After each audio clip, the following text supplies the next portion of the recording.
Hello guys, hope you are doing great. और आज हम अपनी पहली वीडियो स्टार्ट करेंगे of pharmacology ANS the autonomic nervous system. और बात शुरू करने से पहले, कॉन्सेप्ट्स में डाइव इन करने से पहले आप सबको बताता चलूँ कि this is the most important chapter of pharmacology. अगर आप लोगों को एएनएस अच्छा आता है, अगर आप लोगों की एएनएस की बेस स्ट्रॉन्ग है, तो आप फार्माकोलॉजी में कभी कहीं मार नहीं खाओगे। ठीक है, आप कहीं मार नहीं खाओगे। आप बी फॉर्म में हो, आप एमबीबीएस स्टूडेंट हो, आप कुछ भी पढ़ रहे हो, अगर आपको ऑटोनॉमिक नर्वस सिस्टम आता है तो फार्माकोलॉजी आपको 50 to 60% बहुत अच्छी आ जाएगी। इसलिए ये चैप्टर आप लोगों ने बहुत अच्छे से समझना है, अंडरस्टैंड करना है। I would be using Lippincott, some things from BRS pharmacology, और कुछ टेबल्स के लिए कैटजिंग जो आप लोगों की फेवरेट बुक है, जो आप लोग पढ़ते हो, वो उसमें से भी कुछ बातें करेंगे। तो लेट्स डाइव इनटू इट। तो basically what is autonomic nervous system? Basically what is nervous system? Nervous system आपकी बॉडी का एक ऐसा सिस्टम है जिसके अंदर सारे न्यूरॉन्स, सारे nerve fibres they are laid down, और उसके थ्रू आपकी जो नर्वस ट्रांसमिशन है वो होती है बॉडी की। अगर हम बात करें जी कि नर्वस सिस्टम किन दो मेन कंपोनेंट्स पे डिवाइड, मतलब किन दो मेन कंपोनेंट्स से बना है, तो that is the peripheral nervous system and that we have the central nervous system. अब ऐसा है कि जो पेरिफेरल नर्वस सिस्टम है वो अलग है, central nervous system that is अलग। Central nervous system consist of what? The brain and the spinal cord.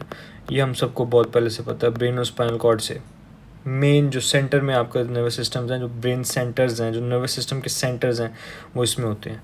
और then we have the peripheral nervous system. तो जो ब्रेन से और स्पाइनल कॉर्ड से कनेक्शन है टुवर्ड्स द बॉडी, टुवर्ड्स आपकी body, वो आपका सारा पेरिफेरल नर्वस सिस्टम लेके जाएगा। That is very important. अब आती है इससे थोड़ा सा ये classification. We have the efferent divisions and the afferent divisions of the peripheral nervous system.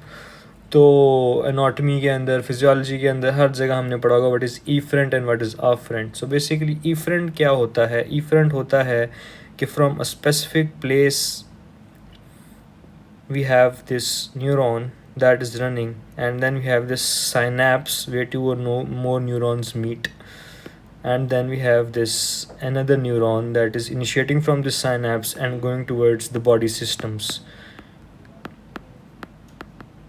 ठीक है, सो द स्टार्टिंग और द स्टार्ट वन, ये जो पहली वाली चीज़ है, पहली वाली न्यूरॉन है, इसको हम क्या कहते हैं? इसको हम कहते हैं this is the efferent division और द इफरेंट न्यूरॉन। ठीक है, उसके बाद it synapses into an area. इस एरिया के अंदर ये साइनेप्स करेगी with another neuron. Synapse is basically a junction between two neurons, और यहाँ पे थ्रू केमिकल मीडिएटर्स ये यहाँ पे अपने केमिकल्स रिलीज़ करेगी, एंड देन एक एक्शन पोटेंशियल दोबारा से जनरेट होगा which would travel again through the afferent neuron. So basically ये थोड़ा सा आपको बैकग्राउंड नॉलेज देना था। अब अगर बात करें तो then this efferent division is further divided into this two parts, these very two important parts. One is the part that is concerned with our today's lecture, that is the autonomic nervous system, and the other one is the somatic nervous system. Autonomic nervous system सादा अल्फाज में, सादा ज़ुबान में things or functions that are involuntary functions जो हमारी body के हैं वो ऑटोनॉमिक नर्वस सिस्टम कंट्रोल करता है। एंड वॉलेंट्री फंक्शंस मतलब जो हम खुद करते हैं, हमारी मर्ज़ी से होते हैं, जिसमें हमारे पास मोस्ट इम्पॉर्टेंटली मूवमेंट्स हैं, वो सब इस सब के अंदर हमारे पास सिक्रीशंस और हमारी हार्ट की बीट और सारी चीज़ें, बिल्कुल सादा अल्फाज में आपको बता रहा हूँ कि वो autonomic nervous system with control. And somatic nervous system के अंदर हमारी वॉलंटरी मूवमेंट्स आ जाती हैं। Next upon autonomic nervous system भी एएनएस भी डिवाइडेड है काफ़ी चीज़ों के अंदर। That is we have the enteric nervous system, the parasympathetic nervous system and the sympathetic nervous system. Enteric nervous system it is मतलब सबसे लीस्ट कवर होता है, ये इसकी इतनी इंपॉर्टेंस नहीं है, but these two systems parasympathetic and sympathetic system they have the most importance. अब इसमें डिफ्रेंशिएट कैसे करते हैं? Enteric nervous system is basically linked with your digestive tract, आप लोगों ने फिजियोलॉजी के अंदर पढ़ा होगा कि एंटेरिक नर्वस सिस्टम के अंदर माई एंटेरिक प्लेक्सर और मीजनस प्लेक्सर्स और ये सारे प्लेक्ससेस होते हैं, और दैट ऑल दैट जीआईटी वाला जो स्टफ है that is being controlled by the enteric nervous system. असल चीज़ है the parasympathetic nervous system and the sympathetic nervous system. How do we differentiate between these two, parasympathetic और sympathetic? अब कुछ इस तरह है कि जो सिंपथेटिक नर्वस सिस्टम है that is also called as the fight and flight system. इसका क्या मतलब है fight and flight system? Fight and flight system basically ये है कि जब आपकी बॉडी एक ऐसी ई सिचुएशंस हम कहते हैं, ई सिचुएशंस मतलब exam, something like exam, stress situations, ठीक है, इन सिचुएशंस के अंदर आपकी बॉडी क्या रिएक्ट करती है, जो चीज़ें आपकी बॉडी करेगी, रिएक्शन करेगी, आपके प्यूपल पे क्या इफ़ेक्ट होगा, आपकी हार्ट बीट पे क्या इफ़ेक्ट होगा, आपके सिस्टम वाइज आप ऊपर से स्टार्ट हो जाएं सर से, आपकी आई पे क्या इफ़ेक्ट होगा, आपके सैलिवेशन पे क्या इफ़ेक्ट होगा, आपकी ब्रीदिंग पे क्या इफ़ेक्ट होगा, आपके लंग्स पे, आपके हार्ट पे क्या इफ़ेक्ट होगा, आपकी किडनीज़ क्या काम करेंगी, आपके स्केलेटल मसल्स क्या काम करेंगे. All of this under fight and flight or E situations, exam situations, stress situations, these all come under the sympathetic category. Or opposite of that is the rest and digest system. बहुत important है this concept is very very important. आपके MCQs सब इससे solve होंगे, जितने MCQs आपको आएंगे सब इसी से सॉल्व होंगे. सिंपथेटिक में, पैरासिम्पथेटिक में, you don't need to know. आपको एक क्रैक बताऊंगा छोटा सा कि कब किस सिस्टम के अंदर क्या हो रहा है. This is the rest and digest system. ये कब का सिस्टम है? जब आप रेस्ट एंड डाइजेस्ट में हैं, नॉर्मल सिचुएशंस के अंदर, नॉर्मल हालात के अंदर हैं. आप नॉर्मल हालात में बॉडी ने क्या करना है, we have to rest and we have to digest the food, ठीक है. तो उस सिचुएशंस के अंदर we have the parasympathetic nervous system that is activated. Okay, so going through a little bit of this text, very important, ठीक है. The autonomic nervous system along with endocrine system coordinates the regulation and integration of bodily functions. So bodily function की regulation और integration को ये control करता है, ठीक है. And what is the endocrine system? You all know endocrine system के अंदर आपके पास सारे hormonal level और level of blood hormones और सारे hormones जिसमें control होते हैं वो होते हैं. So in contrast, the nervous system exerts its influence by the rapid transmission of electric impulses. ये हम सबको पता है कि इलेक्ट्रिक इम्पल्सेस के थ्रू करते हैं. And fibres that terminate at effector cells. जो इफेक्टर सेल्स हैं यानी आपकी बॉडी के इफेक्टर्स हैं जिसमें ऑर्गन सिस्टम्स आते हैं, ऑर्गन्स आते हैं, उनके अंदर इलेक्ट्रिकल इम्पल्सेस जो हैं वो टर्मिनेट करती हैं. Now all those drugs, this is very important, all those drugs that produce their primary therapeutic effect by mimicking or altering the functions of autonomic nervous system are called autonomic drugs and are discussed in the following 4 chapters. So all these drugs that exert their primary therapeutic effect means कि जो अपना effect, अपना medicinal effect play करते हैं by mimicking or altering the functions of autonomic nervous system. जो ऐसे अपना function play करते हैं कि या तो वो मिमिक करते हैं या वो चेंज करते हैं functions of the autonomic nervous systems को. इन सब ड्रग्स को हम कहते हैं ऑटोनोमिक ड्रग्स, और इसको हम नेक्स्ट चैप्टर्स में डिस्कस करेंगे. और द सेम थिंग कि CNS is composed of brain and spinal cord and the peripheral nervous system. उसमें क्या है, आपके पास ब्रेन और स्पाइनल कॉर्ड के अलावा जितनी न्यूरॉन्स हैं बाहर वो सारी पेरिफेरल नर्वस सिस्टम के अंदर हैं. And the peripheral nervous system भी हमने डिवाइड किया था किसके अंदर, the efferent division and the afferent division, the afferent division and the efferent division, और सारे फंक्शंस और रिफ्लेक्स आर्क्स वगैरह ये सारा थोड़ा सा फास्ट चलूँगा इसके अंदर क्योंकि इतना इंपॉर्टेंट नहीं है.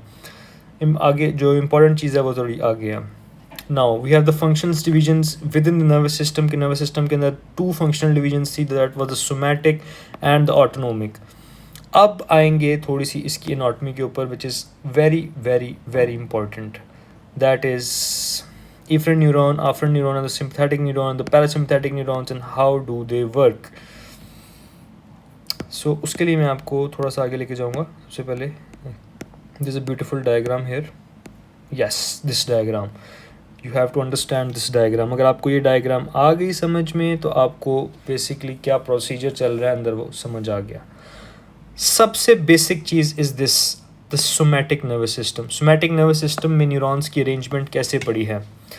ओके, सो बहुत इंपॉर्टेंट चीज़ सबसे पहले तो ये है कि सोमैटिक नर्वस सिस्टम में we have a single ganglionic fibre, single nerve fibre that's going on, single nerve fibre, एक नर्व फाइबर है, ऊपर से स्टार्ट हुआ, ठीक है, from higher centers it came here towards the skeletal muscle and it release its neurotransmitter that is acetylcholine. तो इसके अंदर there is no ganglia and there is only one preganglionic nerve fiber that is originating within the higher centers of your brain और spinal cord, और ये वहाँ से आएगा निकल के सीधी एक न्यूरॉन आएगी ऐसे करके, और ये आपके स्केलेटल मसल के ऊपर जाके अपना जो न्यूरोट्रांसमीटर है that is acetylcholine in this case वो रिलीज़ करेगी, and acetylcholine would act on its receptors and cause contraction. और इसके बेसिकली दो काम हैं सोमैटिक नर्वस सिस्टम के पास दो काम हैं, या तो स्केलेटल मसल की कॉन्ट्रैक्शन कराएगा जिस भी मसल के साथ लगा हुआ है, और if there is any gland present, किसी किस्म का कोई ग्लैंड प्रेजेंट है तो ग्लैंड के ऊपर अगर आके इनर्वेट करेगा तो वो उसकी सिक्रीशन रिलीज़ कर देगा, ठीक है। तो somatic nervous system one single ganglion से एक नर्व ऐसे आई पीछे जिसको प्री गैंग्लियोनिक नर्व फाइबर कहेंगे, उसने आगे एसिटाइलकोलिन रिलीज़ की, एसिटाइलकोलिन अपने रिसेप्टर्स पे ऐड करेगी स्केलेटल मसल्स के ऊपर या फिर अपने ग्लैंड के ऊपर and would cause it's consequences. तो ये तो बिल्कुल सिंपल है कि सोमैटिक नर्वस सिस्टम में एक चीज़ आ रही है। Then we have our autonomic nervous system. Autonomic nervous system के अंदर वेरी इंपॉर्टेंट थिंग ये है कि हमारे पास there is not a single one. यहाँ पे हमारे पास आप देखो एक जो सबसे पहला वाला है उसके अंदर एक नर्व आ रही है हेयर, ये सारी एक नर्व आ रही है ऐसे करके, ठीक है। एंड सिंपैथेटिक के अंदर we have 1 and 2 nerves and parasympathetic के अंदर भी we have 1 and 2 nerves. Let's dive in this. So for first sympathetic nervous system, क्या बताया था सिंपैथेटिक के बारे में? दिस सिंपैथेटिक के बारे में याद करो, सिंपैथेटिक के बारे में आपको बताया था कि it is fight and flight, fight and flight, fight and flight nervous system, ठीक है। अब इसके अंदर we have to know this is very important, this is your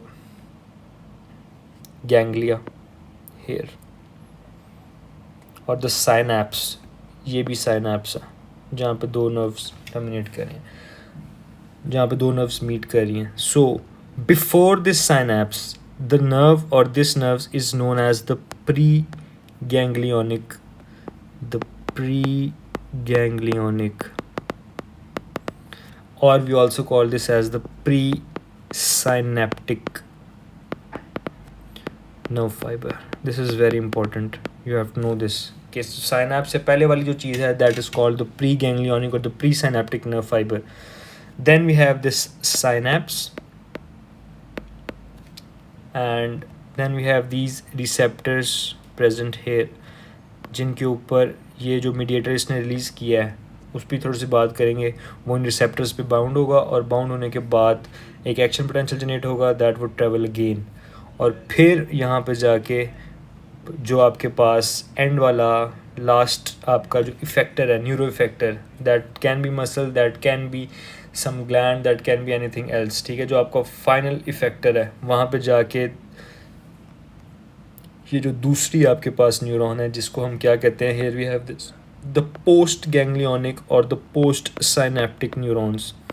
देखो ये साइनैप्स खत्म हुई, साइनैप्स से पहले वाली प्री गैंग्लियोनिक, साइनैप्स के बाद वाली पोस्ट गैंग्लियोनिक।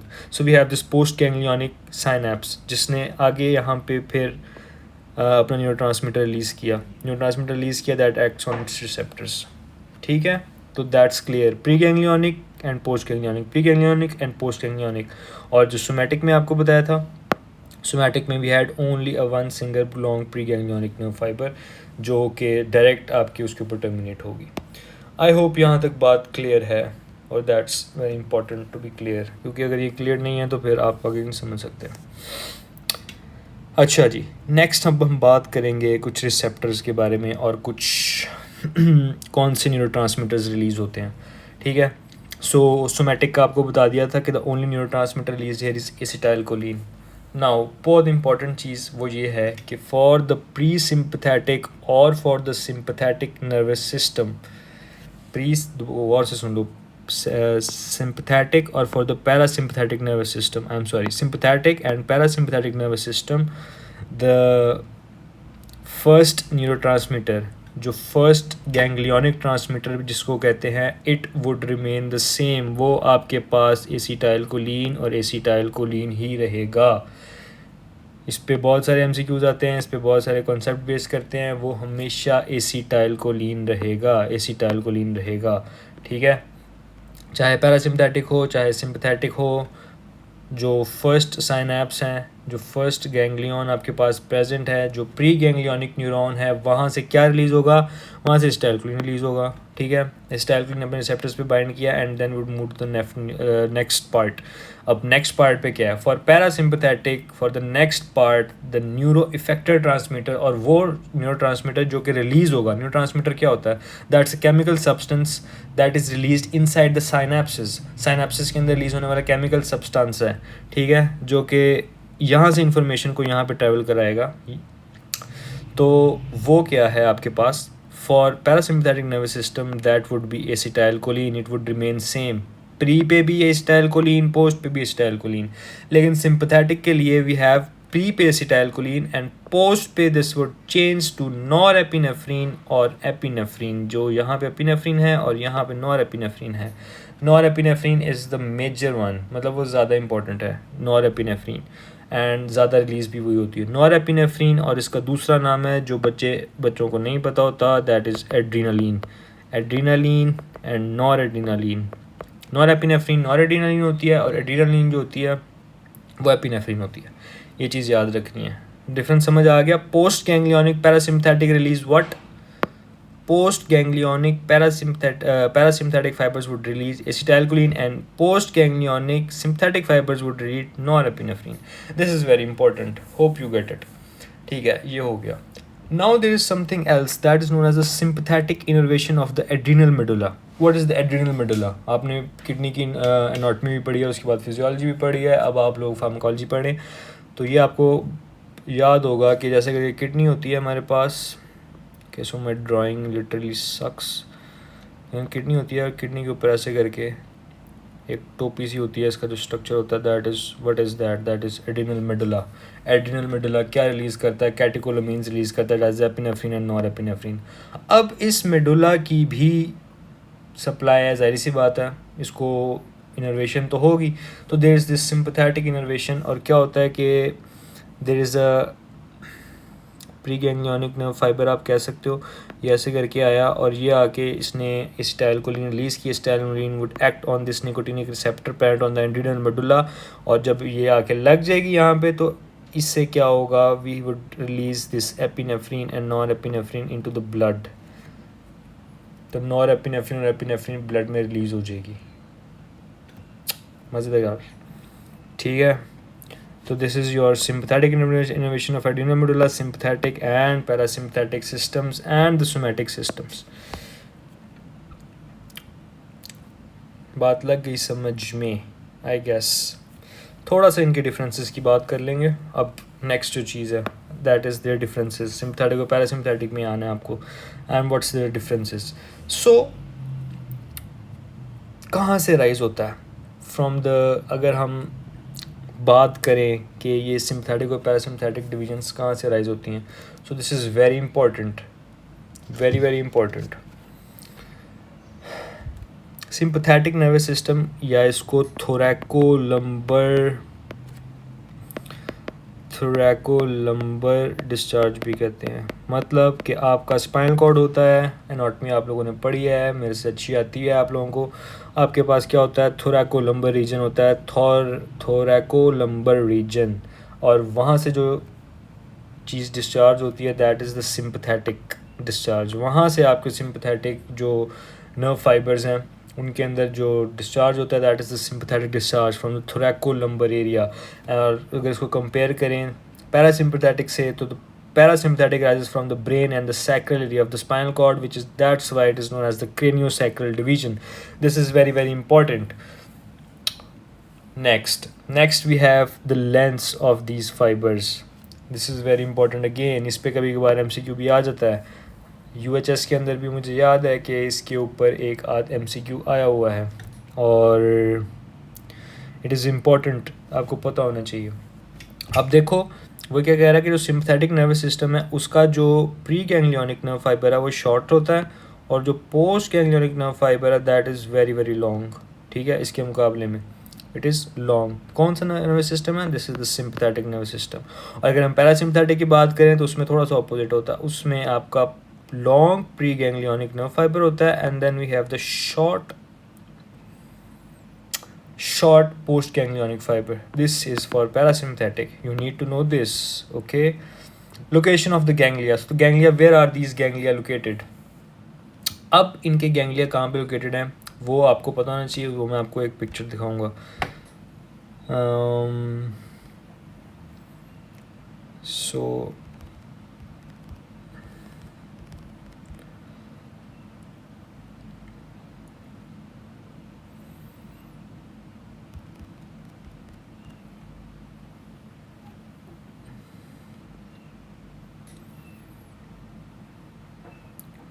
ये वाला देखो या ये वाला खोलो बल्कि.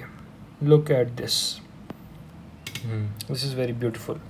अब ये जितनी सिंपथेटिक डिवीज़न है यहाँ पे हमने पीछे पढ़ा था.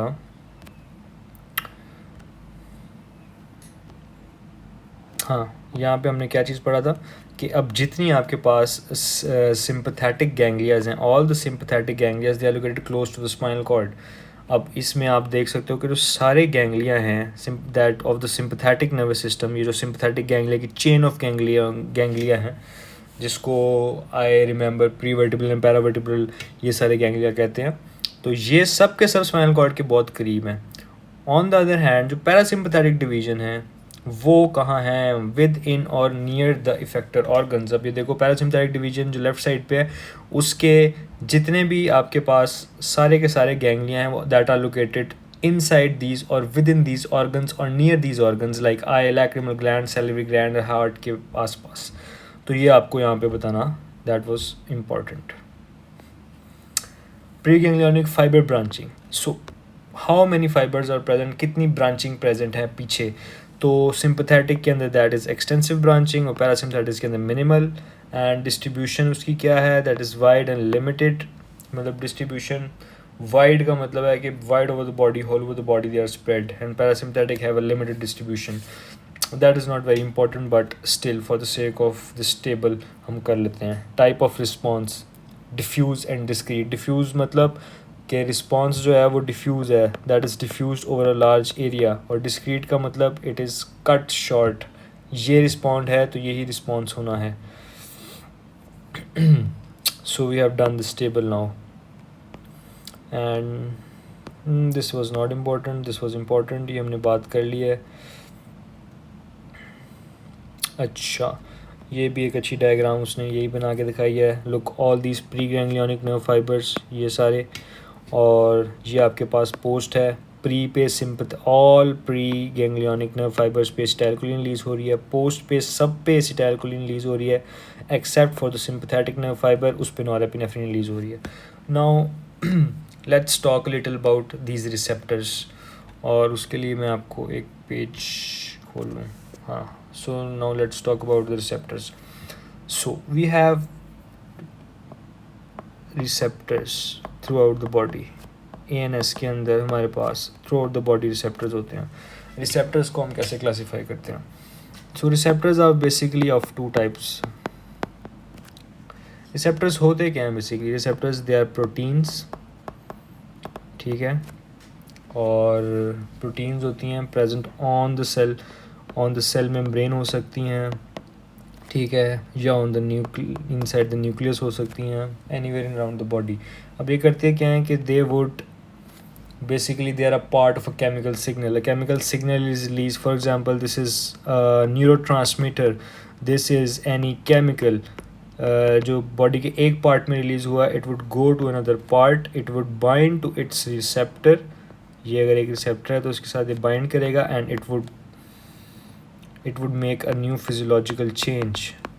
या तो ये फिजियोलॉजिकल चेंज लाएगा, ठीक है, या किसी प्रोटीन्स को एनकोड करेगा, bla bla bla all stuff, पुराना स्टफ जो आपको याद है रिसेप्टर्स के बारे में. So I was talking about कि रिसेप्टर्स की क्लासिफिकेशन क्या होती है. So receptors we divide into them into two types. That is first is ionotropic receptors. कौन से receptors? Ionotropic receptors. And then we have the metabotropic receptors. Metabotropic receptors and ionotropic receptors. Ionotropic receptors क्या बता रहे हैं आपको कि basically इसको सादा अल्फाज में आम जो हमारी लैंग्वेज यूज़ होती है, we can say they are ion channel linked. These are ion channel linked receptors. और दूसरे है metabotropic, we can say they are G protein coupled receptors. ये बायोकेमिस्ट्री के अंदर भी थोड़ी थोड़ी आप बात पढ़ते हो, ये सारी चीज़ें पढ़ लेते हो कि क्या होते हैं. आइनोट्रोपिक रिसेप्टर्स सेम मैकेनिज़्म, आके रिसेप्टर पे कोई चीज़ बाइंड करेगी, ठीक है, and there are ion channels जो कि ओपन हो जाएंगे. अभी आपको थोड़ा सा डिटेल में उधर समझाता हूँ. मेटाबोट्रोपिक क्या है कि बाइंड करने के बाद fori that activates the G protein, और फिर वो सेल सिग्नलिंग वाली कैस्केड स्टार्ट हो जाती है. That you must known. अच्छा, अब हम वापस चलते हैं वहाँ पे सेकेंड मैसेंजर सिस्टम्स के ऊपर. तो अब यहाँ पे क्या हो रहा है? We have this first of all receptors couple to ion channels. क्या कहा था? Ionotropic receptors. क्या कहा था हमने? Ionotropic receptors. क्या हो रहा है ये देखो, न्यूरोट्रांसमीटर आया, न्यूरोट्रांसमीटर बाइंड किया. न्यूरोट्रांसमीटर बाइंड करने से क्या होगा? There is a conformational change inside the shape of the receptor. अब ये chloride ion channel linked receptor है, इस पर आके यहाँ पे न्यूरोट्रांसमीटर एक्ट किया है और ये क्लोराइड चैनल ओपन हो गया, and that's how chloride is moving inside. तो इस रिसेप्टर क्या कहेंगे? Inotropic receptor. थोड़ी सी इन्फॉर्मेशन दे दूँ कि ये वाला रिसेप्टर आप पढ़ोगे CNS के अंदर,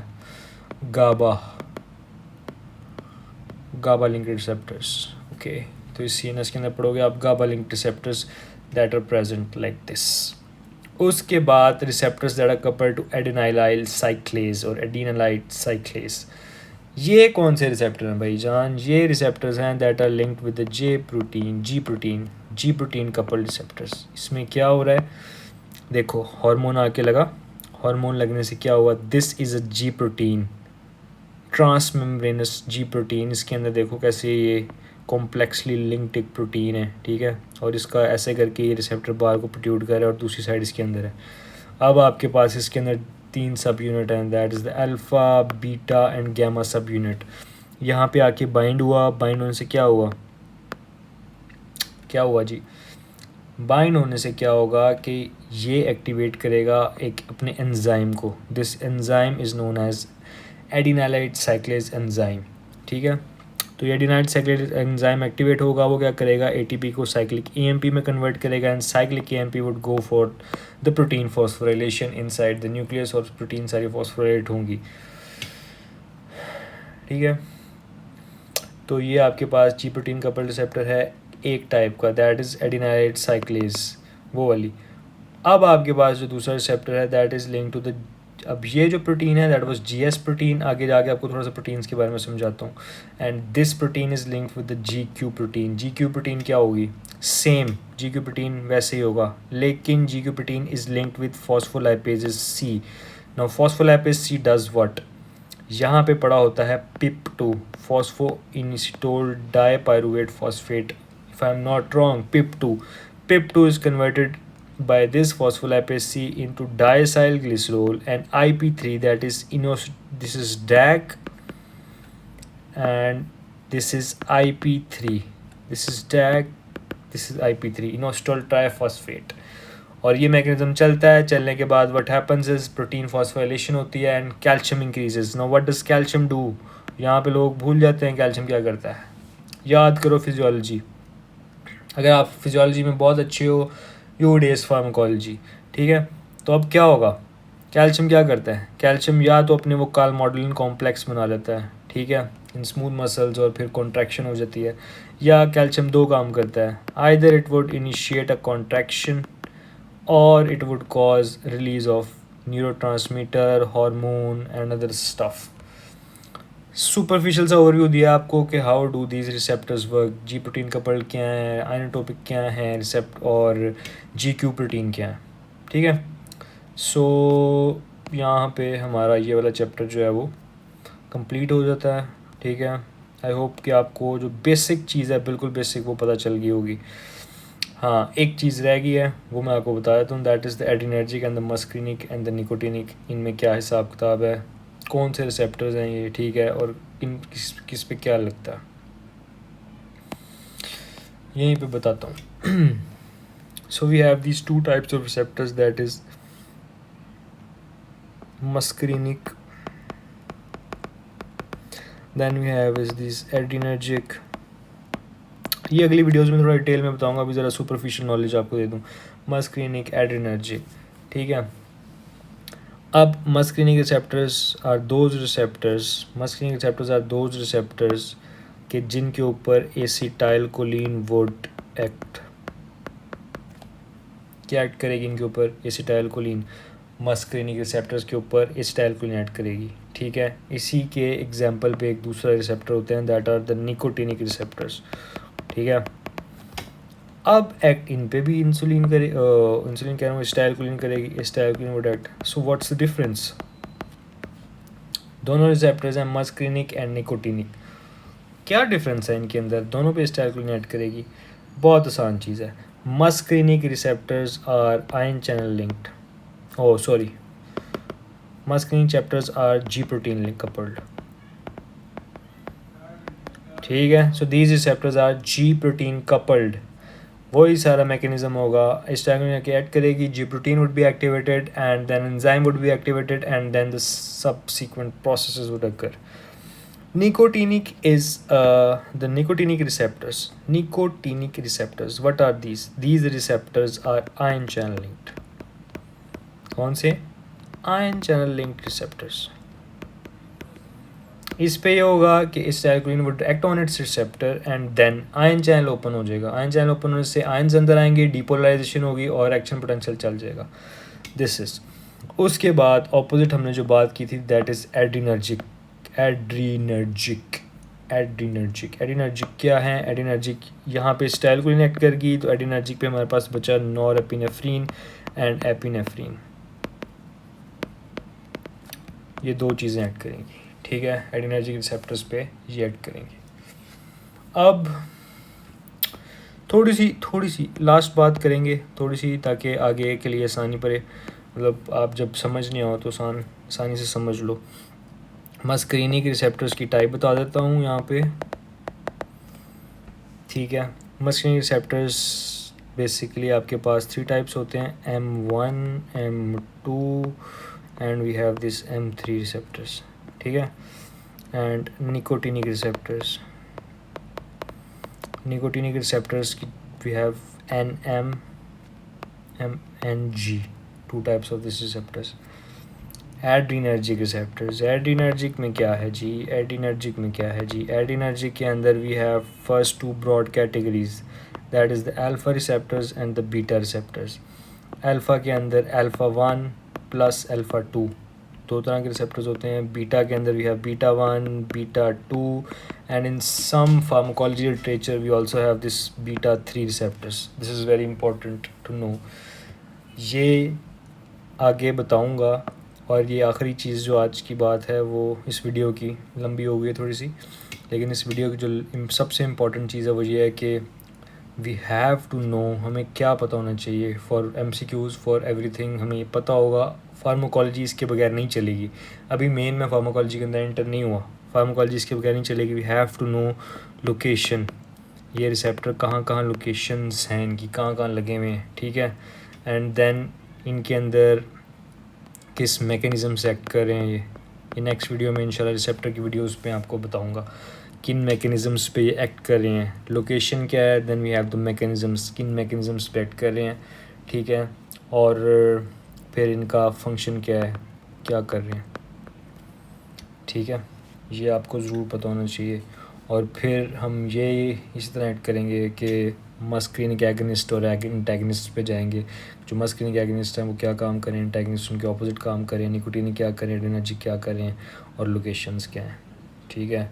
सो लास्ट बात यही कि muscarinic nicotinic are acetyl cholines related, और we can call them the cholinergic nerve fibers, and this is the adrenergic nerve fibers. Adrenergic nerve fibers में alpha fibers, alpha receptors, nerve fibers कह रहा हूँ, sorry, they are these receptors, alpha receptors and beta receptors. तो adrenergic के ऊपर क्या act करेगा, norepinephrine and epinephrine. Hope you have enjoyed the video. कोई मसले मसाइल हैं तो आप कमेंट्स में आ सकते हैं. Thank you so much.